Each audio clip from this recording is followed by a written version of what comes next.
آج مسلمانوں کے اندر بھی اس قسم کی ذہنیت آ گئی ہے کہ میں اس کے گناہ معاف کرا دوں گا، میں اسے جنت میں لے کر جاؤں گا جو میرا دامن تھام لے گا، جو میرا مرید ہو جائے گا۔ یہ عیسائیوں کا اس طرح کا نظریہ تھا۔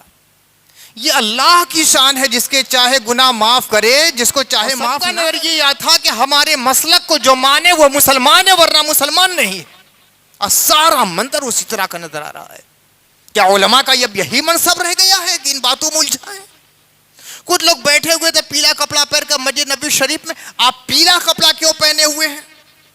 تو بتلایا کہ یہ سلاطین حرم لال رومال کیوں اوڑھے رہتے ہیں اور اس حیت میں اوڑھے رہتے ہیں کہ دونوں سرا لٹکا رہتا ہے، جبکہ اس کو مکروہ کہا ہے۔ یورپی صلیبیوں نے یہ دیکھا، عیسائیوں یہودیوں نے دیکھا کہ مسلمان آپس میں لڑ رہے ہیں، کوئی اتحاد نہیں، قدم قدم پر اختلاف، سب کی مسجدیں الگ، سب کے مدارس الگ، سب کے مراکز الگ، سب کے نظریات الگ، سب کے مسالک الگ۔ تب دیکھا کہ سب سے اچھا یہی موقع ہے کہ ان کے قلب پر حملہ کر دیا جائے، چنانچہ بیت المقدس پر انہوں نے حملہ کر کے اسے اپنے قبضے میں لے لیا ہے۔ آج یہی صورتحال نہیں ہے؟ جو رافضی ہیں ان کا نظریہ یہ ہے کہ حضرت علی کو امامت کو اور خلیفہ بلا فصل کوئی تسلیم نہ کرے تو مسلمان نہیں۔ جو ناصبی ہیں وہ کہتے ہیں کہ حضرت ابوبکر صدیق کو جو سب سے افضل نہ مانے وہ مسلمان نہیں۔ جو بریلوی حضرات ہیں وہ کہتے ہیں کہ جو ہمارے اعلیٰ حضرت کی کتاب پہ دستخط نہ کرے اور صحیح نہ مانے وہ مسلمان نہیں۔ جو اہل حدیث ہیں وہ یہ کہتے ہیں کہ یا غوث المدد کہہ دیا تو وہ مشرک ہو گیا۔ جو دیوبندی حضرات ہیں وہ یہ کہتے ہیں کہ نماز میں رسول اللہ کا اسلام کا جو سب سے بنیادی عقیدہ ہے اس پہ گفتگو کی جائے تو کہتے ہیں کہ دیوبندی ہو گئے۔ آج کتنے جلسوں میں توحید کی بات ہوتی ہے، کتنے جلسوں میں ہوتی ہے؟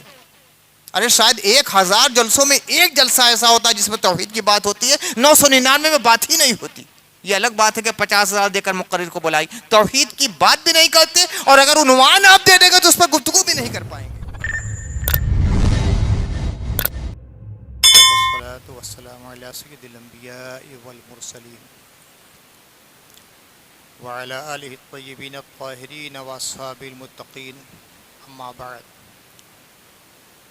فاعوذ باللہ من الشیطان الرجیم، بسم اللہ الرحمن الرحیم۔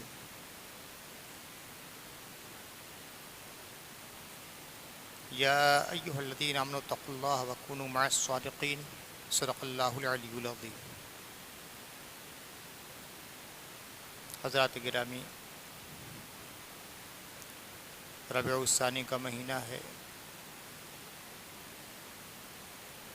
اور بنارس میں عرف عام میں اسے بڑے پیر صاحب کا مہینہ کہتے ہیں۔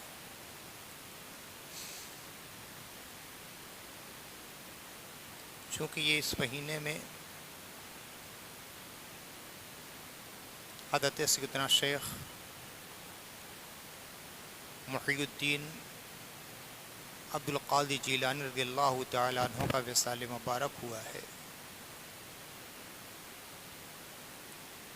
اور آپ کی شخصیت عالم اسلام کی بڑی ممتاز اور منفرد شخصیت ہے۔ اس لیے دنیا کے مختلف اطراف و اکناف میں اس مہینے میں بالخصوص آپ کا ذکر خیر کیا جاتا ہے۔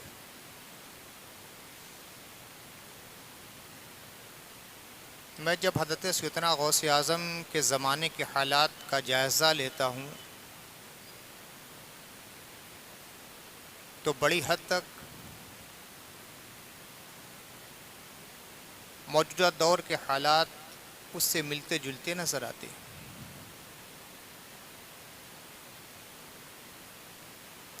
جب تک اس زمانے کے حالات پر ایک دائرانہ نگاہ نہیں ڈالی جائے گی، حضرت سیدنا غوث اعظم کے تجدیدی کارناموں سے واقفیت حاصل نہیں ہو سکتی۔ انہوں نے کون سا ایسا کارنامہ انجام دیا جس کی وجہ سے ان کا نام تاریخ کے صفحات پر سنہری حرفوں میں مرقوم ہے۔ آج کل مسجد اقصی کا مسئلہ اور فلسطین کا مسئلہ چھڑا ہوا ہے۔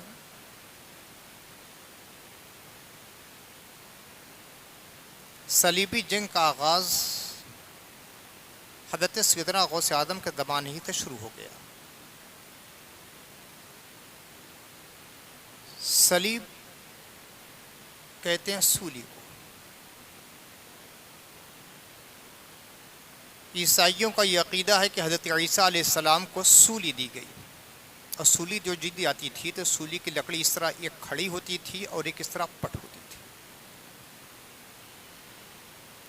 پٹ جو لکڑی ہوتی تھی اسی پہ ہاتھ رکھ کر کیل سے ٹھوک دیا جاتا تھا، اور جو کھڑی لکڑی ہوتی تھی اس سینے کے پاس کے لگ کے ٹھوک دیا جاتا تھا۔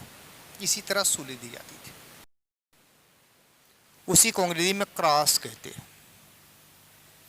جو کراس پہنے رہتے ہیں عیسائی، یہ اسی کی نشانی ہے۔ تو عیسائیوں کا یہ عقیدہ کہ حضرت عیسیٰ کو سولی دی گئی، اور مسلمانوں کا یہ عقیدہ ہے کہ اللہ تعالیٰ نے اٹھا لیا، آسمان پر اٹھا لیا۔ حضرت عیسیٰ آج بھی زندہ ہے۔ یہ بنیادی جو عقیدہ ہے وہ اپنے ذہن میں رکھیے گا۔ تو عیسائیوں کی جو تحریک اٹھی بیت المقدس پہ قبضے کی، اور اس کے لیے جو افراد تیار ہوئے اس کو صلیبی کہتے ہیں۔ اس تحریک کا نام، اس مومنٹ کا نام صلیبی تحریک ہے۔ پوپ اربن ثانی نے 1095 میں روم میں ایک بہت بڑا اجتماع کیا۔ ذہن میں رہے کہ تقریباً 1077 میں حضرت غوث اعظم پیدا ہوئے ہیں۔ آپ کی ولادت سن 1077 میں ہوئی،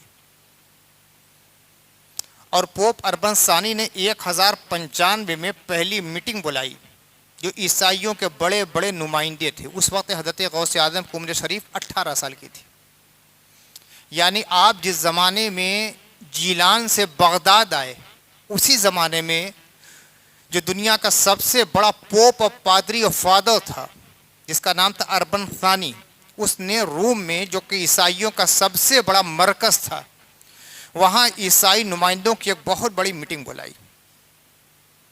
اور پھر چند مہینے کے بعد نومبر میں، اسی سال نومبر میں دوسری میٹنگ بلائی، اور اس نے فتویٰ جاری کیا اپنے چرچ سے کہ بیت المقدس پر قبضہ کرنا ہر عیسائی کے اوپر فرض ہو گیا ہے۔ جو اس لشکر میں تیار ہوگا جو بیت المقدس پر قبضہ کرنے کے لیے اپنے آپ کو آمادہ کرتا ہے، وہ کہتا ہے کہ میں اس کے تمام اگلے پچھلے گناہ معاف کرا دوں گا، اور جو شخص اس راہ میں اپنی جان کا نذرانہ پیش کرے گا، میں وعدہ کرتا ہوں کہ اسے جنت میں لے کر جاؤں گا۔ یہ پادری کا فتویٰ تھا۔ آج مسلمانوں کے اندر بھی اس قسم کی ذہنیت آ گئی ہے کہ میں اس کے گناہ معاف کرا دوں گا، میں اسے جنت میں لے کر جاؤں گا، جو میرا دامن تھام لے گا، جو میرا مرید ہو جائے گا۔ یہ عیسائیوں کا اس طرح کا نظریہ تھا۔ یہ اللہ کی شان ہے، جس کے چاہے گناہ معاف کرے، جس کو چاہے معاف نہ کرے، جس کو چاہے جنت دے دے، جس کو چاہے جہنم میں ڈال دے۔ یہ اللہ کی شان ہے، یہ بندوں کی شان نہیں۔ جو عظیم بندے ہیں زیادہ سے زیادہ جو کر سکتے ہیں وہ یہ کہ اللہ سے سفارش کریں گے، اللہ سے شفاعت کریں گے۔ ہمارے آقا صلی اللہ علیہ وسلم بھی اللہ سے شفاعت کریں گے۔ جب اللہ شفاعت قبول کرے گا تو حضور رحمت عالم صلی اللہ علیہ وسلم شفاعت کا سلسلہ شروع کر دیں گے، اور وہ بھی اللہ سے اجازت طلب کریں گے کہ یا اللہ مجھے شفاعت کی اجازت دے، تو اللہ فرمائے گا اشفع تو شفع، یہ محمد آپ شفاعت کیجیے، آپ کی شفاعت قبول کی جائے گی۔ یہ ہے اسلامی طریقہ۔ اور یہ کہ فلاں پیر صاحب ہمیں جنت پہ لے کر چلے جائیں گے، یہ عیسائیوں کا عقیدہ ہے۔ آج بھی وہاں ہے نا، ایک ہفتہ جتنے چاہے گناہ کر لو، سنڈے کے دن چلے گئے چرچ میں اور پوپ کے سامنے اپنے گناہ کا اقرار کر دیا، سب معاف ہو گیا، پھر گناہ شروع کر دیا۔ اس نظریے نے عیسائیوں کے اندر جرائم بہت پیدا کر دیے، اخلاقی انحطاط پیدا کر دیا، اور اسی قسم کے غلط نظریے نے مسلمانوں کے اندر بھی آج بدعملی پیدا کر دی ہے۔ خدا کا خوف ختم ہوتا چلا جا رہا ہے۔ اب مسلمانوں کے خلاف اور خاص طور سے فلسطین پر فتح کرنے کے لیے انہوں نے بہت بڑا لشکر تیار کیا، اور بالآخر یہ ہوا کہ فلسطین پر انہوں نے قبضہ بھی کر لیا۔ دیکھیں، فلسطینی جنگ کا آغاز اسی طرح ہوا ہے۔ یہ حضرت سیدنا غوث اعظم کے زمانے کی بات ہے۔ آخر ہوا کیوں؟ مسلمان حکمراں موجود تھے، بڑے بڑے بادشاہ موجود تھے، بڑے بڑے علماء موجود تھے، بڑے بڑے متکلمین اسلام و مناظر موجود تھے. یہ ہوا کیوں؟ اس کی وجہ یہ تھی کہ سب نے اپنے اصلی مقصد کو فراموش کر دیا تھا. حضرت امام غزالی نے احیاء علوم الدین میں اس زمانے کی منظر کشی کی ہے، اور معلوم ہوتا ہے کہ آج کی تصویر انہوں نے پیش کر دی ہے. کہا کہ اس زمانہ کا یہ حال تھا کہ مناظرہ بازی میں مسلمان علماء اپنے اوقات کو ضائع کر رہے تھے. شیعوں کا سنی سے مناظرہ، معتزلیوں کا مناظرہ، جہمیوں کا مناظرہ، جبریوں کا مناظرہ، قدریوں کا مناظرہ. جس قوت کو، جس طاقت کو، جس علمی صلاحیت کو اسلام کو پھیلانے کے لیے صرف ہونا چاہیے تھا، وہ مسلمان باہم مسلکی تنازعات میں صرف کر رہے تھے. بغداد کا یہ عالم تھا کہ ہر چوراہا مناظرہ گاہ بنا تھا. اس چوراہے پر شیعہ سنی سے مناظرہ ہو رہا ہے، اس چوراہے پر اہل سنت سے اور معتزلہ سے مناظرہ ہو رہا ہے، اس چوراہے پر جبریہ اور قدریہ سے مناظرہ ہو رہا ہے، اس چوراہے پر جہمیہ اور مرجیہ سے مناظرہ ہو رہا ہے. پورا بغداد اسی میں جل رہا تھا، اور سب کا نظریہ یہ تھا کہ ہمارے مسلک کو جو مانے وہ مسلمان ہے، ورنہ مسلمان نہیں. اور سارا منظر اسی طرح کا نظر آ رہا ہے. 57 اسلامی ممالک ہونے کے باوجود آج مسلمان کاٹے جا رہے ہیں، پیسے جا رہے ہیں.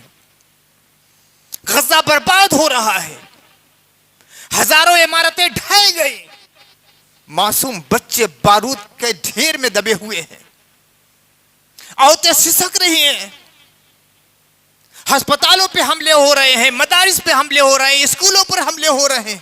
سب خاموش تماشا. یہ کیوں؟ انہیں مسلکی مناظرات سے فرصت کہاں ہے؟ حج کرنے کے لیے ہمارے حاجی صاحب گئے ہوں گے، دیکھا ہوگا کچھ لال رومال والے ہیں. یہ نہیں کہ دین کی باتیں سمجھائیں، حج کے ارکان سمجھائیں کہ حج کرنے کے لیے آپ آئیں تو حج کے ارکان کیا ہے. اب پوچھیں کہ یہ پیلا کپڑا آپ کیوں پہنے ہوئے ہیں؟ کوئی کہے کہ آپ لال رومال کیوں اوڑھے ہوئے ہیں؟ آپ اپنے نام کے ساتھ قادری کیوں لگاتے ہیں؟ کیا ہے یہ؟ دین کے محافظین بنے ہوئے لال رومال رکھ لیا حکومت کی طرف سے، بلا وجہ کی باتوں میں لوگوں کو الجھا رہے ہیں حجاج کرام کو.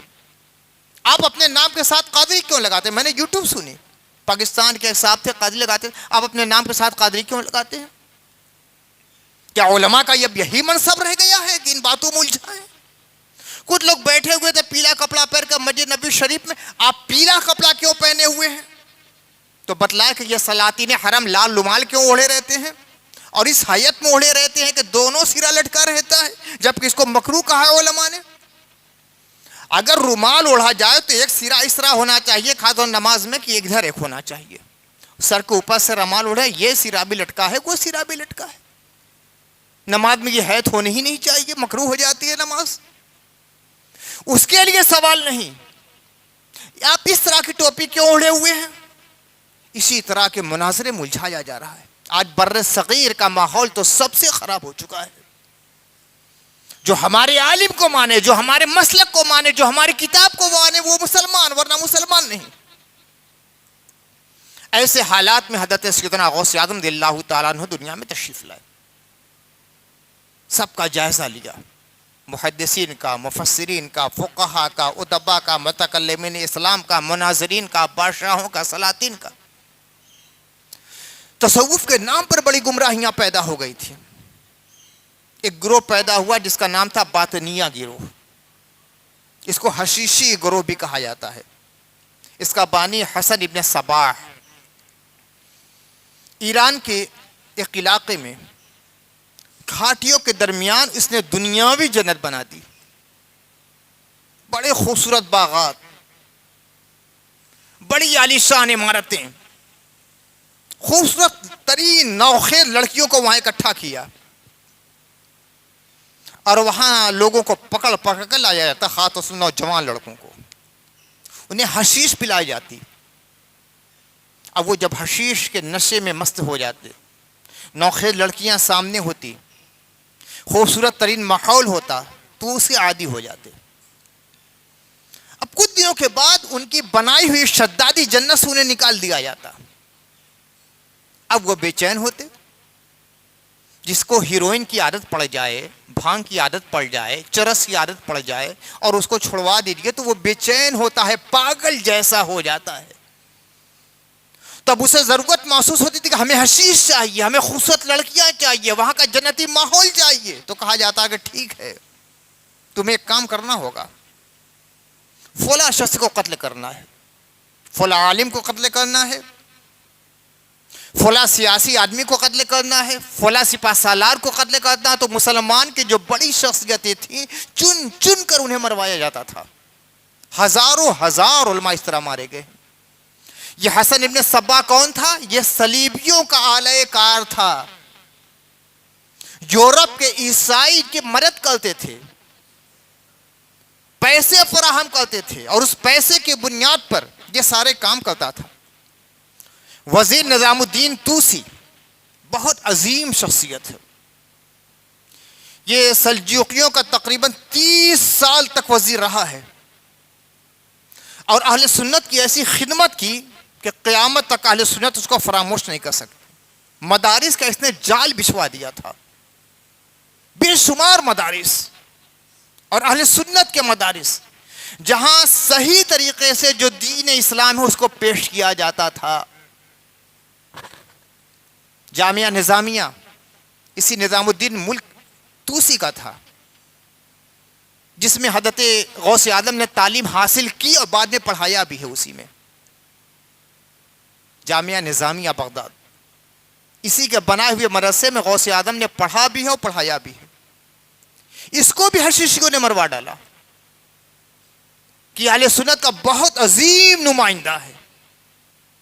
تو اس طرح خارجی طور پر بھی طاقتیں اور باطنی طور پر بھی طاقتیں اسلام کے خلاف اکٹھا ہو گئی.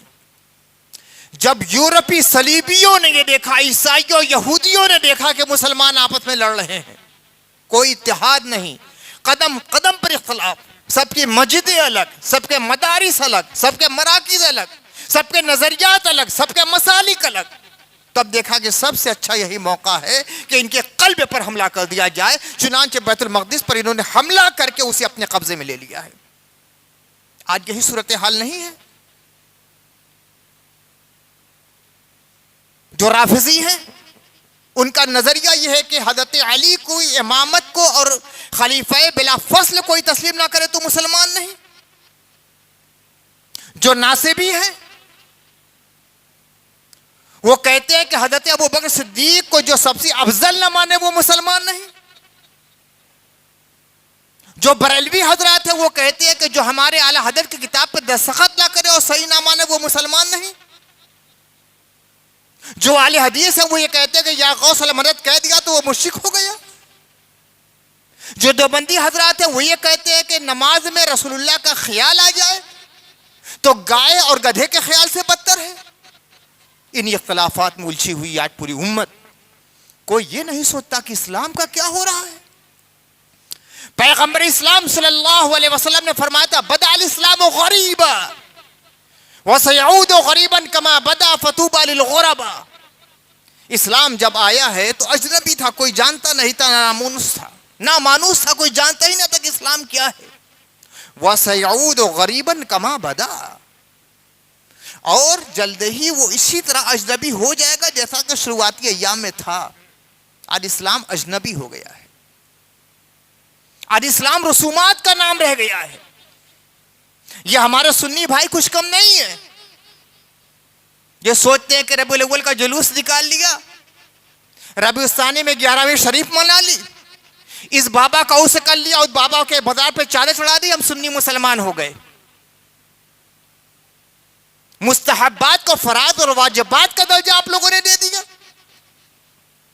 یا جو مباحات تھے ان کو فرض سمجھنے لگے. بلکہ حق تو یہ ہے کہ آج کوئی فرض نہ کرے تو اس پر کوئی نکیر نہیں کی جاتی, انگلی اٹھانے والا نہیں ہے. واجبات کو چھوڑ رہا ہے, فرائض کوئی انگلی اٹھانے والا نہیں, مگر مستحبات کو چھوڑ دیا سب انگلی اٹھانے لگتے ہیں. یہ کیا کر دیا, یہ کیا کر دیا. ڈھانچہ بدل دیا ہے لوگوں نے اسلام کا.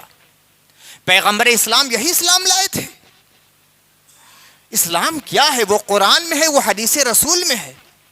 اسلام عرس کا نام نہیں ہے، اسلام نیاز کا نام نہیں ہے، اسلام فاتحے کا نام نہیں ہے، اسلام چادر اور گاگر کا نام نہیں ہے، اسلام مجلس اور محفل کا نام نہیں ہے، اسلام یہ آپ کے بنائے ہوئے رسوم و رواج کا نام نہیں ہے۔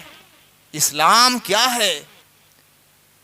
اللہ کے نبی صلی اللہ علیہ وسلم نے مکمل تشریح فرما دی ہے۔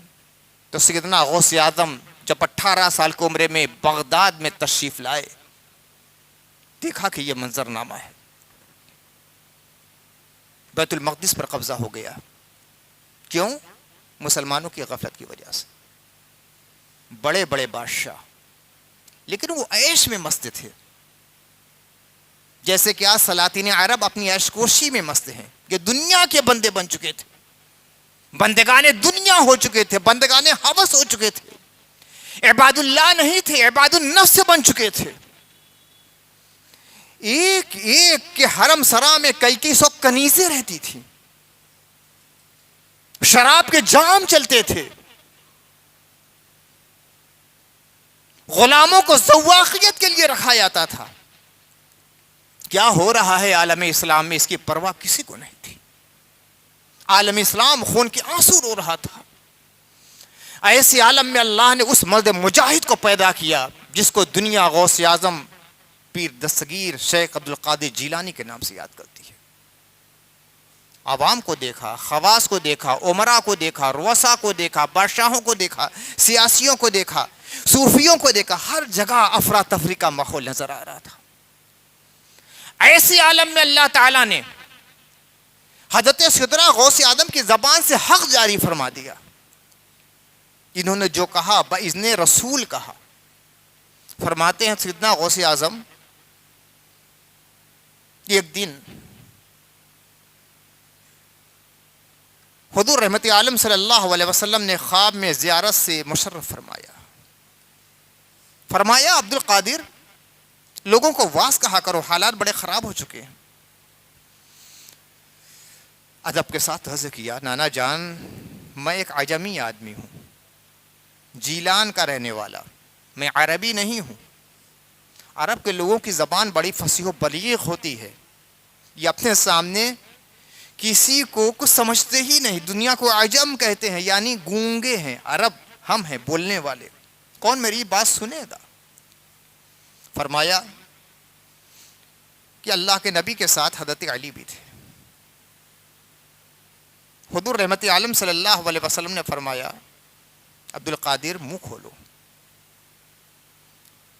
اللہ کے نبی نے 7 بار اپنا لعاب دہن میرے منہ میں ڈالا، پھر حضرت علی نے 6 بار لعاب دہن ڈالا۔ میں نے حضرت علی سے کہا، دادا رسول اللہ نے 7 بار اپنا تبرک عطا فرمایا، آپ نے 6 بار کہا کہ ادباً میں نے یہ کیا ہے کہ تعداد میں بھی برابری نہ ہونے پائے، یہ ہے ادب۔ پھر کہا کہ میں جامع مسجد بغداد میں حاضر تھا، نماز سے فارغ ہوا تو میں نے کہا کہ حضرات آپ لوگ تھوڑا سا ٹھہر جائیں، میں خطاب کروں گا۔ کہا کہ کہاں لگا، عرب کے لوگ بیٹھے ہوئے تھے، عراقی اچھی بہترین عربی بولنے والے، کہا کہ لوگ کہاں لگانے، یہ عجمی شخص ہمیں خطاب کرے گا۔ کہا کہ میں ممبر پر بیٹھا اور غنودگی طاری ہو گئی، تھوڑا سا جھپکی لگی، پھر رسول اللہ صلی اللہ علیہ وسلم کی زیارت ہوئی، کہا کہ بسم اللہ کر کے شروع کرو۔ اور جب میں نے خطاب شروع کیا تو ایسا ہوتا لگا کہ جیسے میری زبان سے حکمتوں کے چشمے پھوٹ رہے ہیں۔ یہ اللہ کے نبی کی اجازت اور حکم سے کام شروع ہوا۔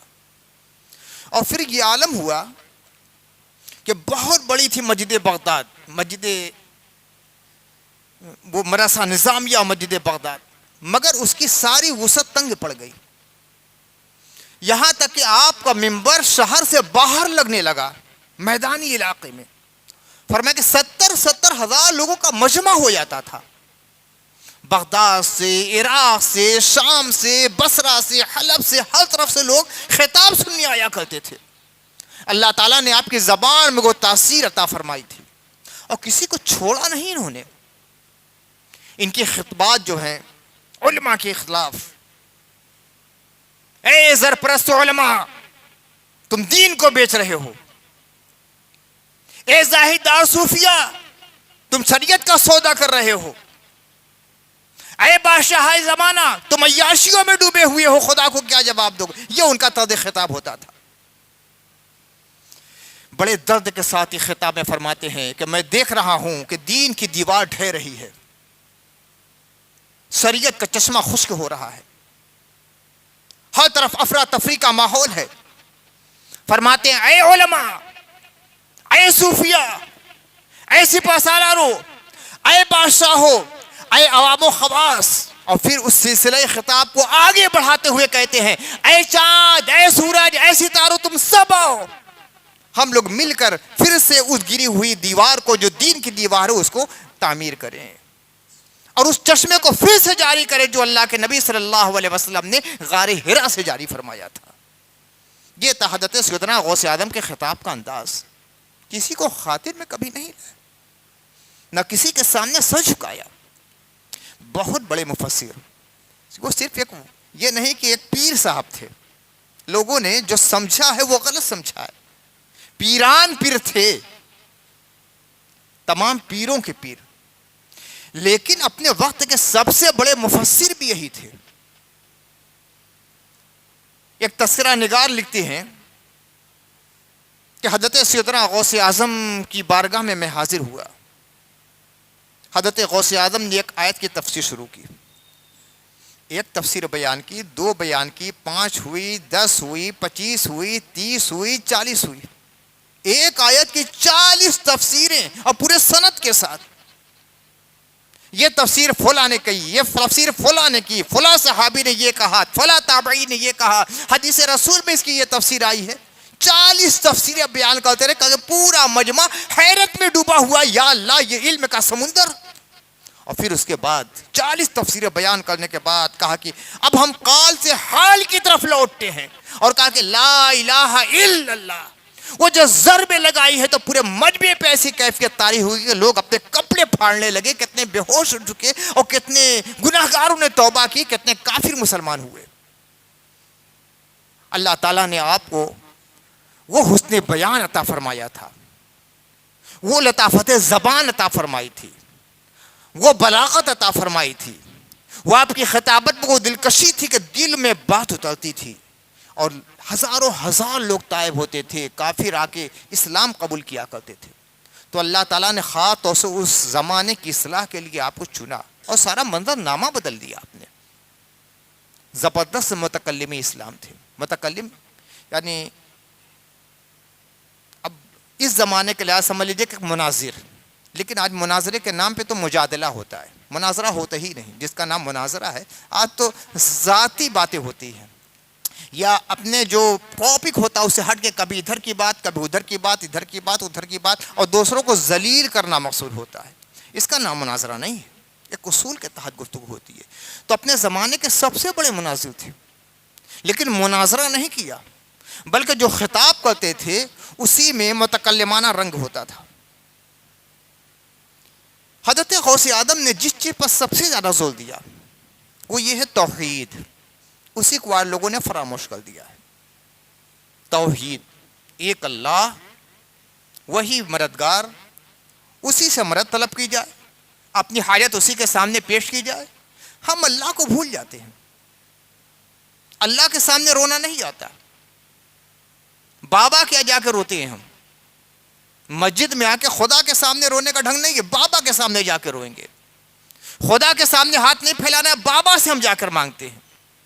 اس کے خلاف حضرت غوث اعظم نے ایک تحریک چلائی تھی. غلط ہے یہ اللہ کے ولی ہیں، یہ بزرگ ہیں، یہ مشائخ ہیں، اللہ کے قریب ہیں، ان کے توسط سے اللہ کی بارگاہ میں ہم دعا کریں گے. لیکن بابا ہمیں اولاد دے دیں گے، بابا ہمارا قرض معاف کرا دیں گے، بابا ہماری غریبی دور کر دیں گے، بابا ہماری مصیبت میں کام آئیں گے، مزارات پہ جا کے اس طرح رونا. یہ ایسا نظریہ ہے جو بالآخر گمراہی کی طرف لے کے چلا جاتا ہے. یہیں سے گمراہی کے دروازے کھلتے ہیں. اللہ کے سامنے رونا، اللہ کے سامنے گڑ گڑانا، اللہ کے سامنے اپنی حاجت کو پیش کرنا سیکھیے. غوث اعظم نے سب سے زیادہ اسی توحید پر زور دیا ہے. اور لطف یہ ہے کہ غوث اعظم کا نام لینے والے سب سے زیادہ اسی توحیدی نظریہ سے ناواقف ہے. توحید ہے کیا؟ ایک اللہ، اسی کو قادر مطلق ماننا، اسی کو خالق حقیقی ماننا، اسی کو مالک ماننا، اسی کو مسبب الاسباب ماننا، اسی کو مشکل کشا ماننا. یہ ہے بنیادی عقیدہ. احد تو یہ عالم ہے. کبھی کبھی افسوس بھی ہوتا ہے اور لوگوں کی حماقت پہ ہنسی بھی آتی ہے. میں نے ایک جلسے میں توحید پہ تقریر کر دی، اللہ کے ذات و صفات کے متعلق. تو جانتے ہیں بعد میری مار کیا ہوا؟ لگتا ہے کہ مولانا نصیر صاحب دیوبندی ہو گئے ہیں. اسلام کا جو سب سے بنیادی عقیدہ ہے اس پہ گفتگو کی جائے تو کہا جاتا ہے کہ دیوبندی ہو گئے. یعنی صرف رسالت کی بات کی جائے، ولیوں کی بات کی جائے، نبی کی بات کی جائے، اللہ کی بات نہ کی جائے. سب سے پہلے کیا ہے؟ لا الہ الا اللہ. اس کلمے کا دوسرا جز محمد رسول اللہ. پہلا جز لا الہ الا اللہ ہے. آج کتنے جلسوں میں توحید کی بات ہوتی ہے؟ کتنے جلسوں میں ہوتی ہے؟ ارے شاید 1000 جلسوں میں ایک جلسہ ایسا ہوتا ہے جس میں توحید کی بات ہوتی ہے. 999 میں بات ہی نہیں ہوتی. یہ الگ بات ہے کہ 50,000 دے کر مقرر کو بلائی، توحید کی بات بھی نہیں کرتے، اور اگر عنوان آپ دے دیں گے تو اس پر گفتگو بھی نہیں کر پائیں گے. توحید کیا ہے؟ غوث اعظم کے آپ کو یہ ملے گا. فتح الغیب شریف کو دیکھیے، فیوض یزدانی جو الفتح الربانی کا ترجمہ ہے اس کو دیکھیے، تب معلوم ہے خالص توحید ہے کیا. ارے قرآن کو پڑھ لیجئے، توحید کا درس ہے. قل هو اللہ احد اللہ الصمد لم یلد ولم یولد ولم یکن له کفوا احد. یہ توحید ہے. وہ صمد ہے، بے نیاز ہے، اور سب اس کے نیاز مند ہیں. بے نیاز صرف وہ ہے اور کوئی بے نیاز نہیں. سب کو نیاز مندی کا ہاتھ پھیلانا ہے خدا کے سامنے. حد یہ ہے کہ انبیاء بھی خدا کے نیاز مند ہیں. انبیاء بھی خدا کے نیاز مند ہیں. بے نیاز ہے تو ایک ذات ہے، وہی صمد ہے. سب اس کے محتاج ہیں، وہ کسی کا محتاج نہیں ہے. یہ ہے اللہ تعالیٰ کی توحید. تو اس بے نیاز کے سامنے، اس صمد کے سامنے، اس خالق و مالک کے سامنے دستے طلب کو پھیلایا جائے، اس سے مانگا جائے اور اس سے اپنے رابطے کو مضبوط کیا جائے. اور رابطہ کیسے مضبوط ہوگا؟ محمد رسول اللہ صلی اللہ علیہ وسلم نے جو اسلام ہمیں عطا فرمایا ہے اس اسلام کے ذریعہ ہمارا رابطہ مضبوط ہوگا. سیدنا غوث اعظم کا سب سے بڑا کارنامہ یہ ہے کہ آپ نے دنیا کو حقیقی اسلام سے متعارف کرایا ہے. حقیقی اسلام اس زمانے میں بھی نامانوس ہو چکا تھا جیسے کہ آج کے زمانے میں نامانوس ہو چکا ہے. آج کے زمانے میں نامانوس ہو چکا اسلام. اسلام ہے کیا؟ پوچھا جائے اتنے لوگوں سے تو شاید چند لوگ بتلائیں کہ اسلام کیا ہے. خاص طور سے اس معاملے میں ہمارے اہل سنت تو بہت غافل ہو چکے ہیں، بہت غافل ہیں، اسلام نہیں جانتے. تو غوث اعظم نے اسلام بتایا، اسلام پڑھایا اور مرد مسلم بنایا ہے. انہوں نے کوئی نیا مسلک نہیں بنایا. میں سمجھتا ہوں کہ عہد صحابہ کے بعد سے آج تک اتنا بڑا انقلابی کارنامہ اور تجدیدی کارنامہ کسی شخصیت نے انجام نہیں دیا ہے جتنا کہ غوث اعظم نے انجام دیا. اتنا بڑا تجدیدی کارنامہ کسی نے انجام نہیں دیا، مگر نہ انہوں نے نہ ان کے ماننے والوں نے کبھی ان کی طرف کسی مسلک کا انتساب کیا ہے. سب سے بڑے مجدد وہ ہیں، سب سے بڑے. اگر کسی کو مجدد اعظم کہا جائے گا تو وہ حضرت غوث اعظم ہیں، شیخ عبد القادر جیلانی رحمۃ اللہ تعالی علیہ. لیکن ان کی طرف بھی مسلک کا انتساب نہیں ہوتا، اس لیے کہ مسلک کا انتساب کسی شخصیت کی طرف، کسی قصبے کی طرف، کسی شہر کی طرف نہیں ہوتا ہے.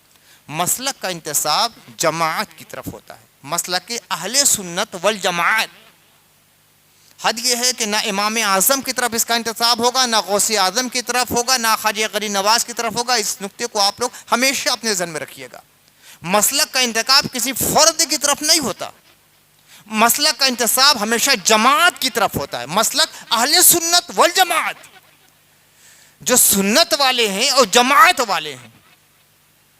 فرمایا اللہ کے نبی صلی اللہ علیہ وسلم نے کہ جماعت کو مضبوطی کے ساتھ پکڑے رہو. فمن شذ شذ عن النار، جو جماعت سے ہٹا وہ جہنم میں علادہ طور پہ ڈال دیا جائے گا۔ جماعت سے کٹنا نہیں چاہیے، اہل سنت والجماعت ہے، اس جماعت کے ساتھ جڑ کر رہنا چاہیے، اسی میں کامیابی اور کامرانی ہے۔ اللہم صلی علی سیدنا و مولانا محمد وعلی آل سیدنا و مولانا محمد مبارک وسلم۔ الہ العالمین ہم سب کو مسلک حق کی طبیعت کی توفیق عطا فرما دے۔ یا اللہ ہم سب کو سچا اسلام سمجھنے کی اور اس پر عمل کرنے کی توفیق عطا فرما دے۔ یا اللہ ہم سب کو سچا مسلم بنا دے۔ یا اللہ اپنا فرما بردار بندہ بنا دے۔ یا اللہ تمام داعیان اسلام نے، مجاہدین اسلام نے، شہدائے کرام نے اور علماء ربانین نے جو حق کی باتیں ہم لوگ کے سامنے پیش کی ہے، مولا تعالیٰ خوش اسلوبی کے ساتھ ان پر عمل کرنے کی ہم تمام لوگ کو توفیق عطا فرما دے۔ ربنا تقبل منا انك انت السميع العليم وصلى الله تعالى على خير خلقه سيدنا ومولانا محمد وآله وصحبه اجمعين برحمتك يا ارحم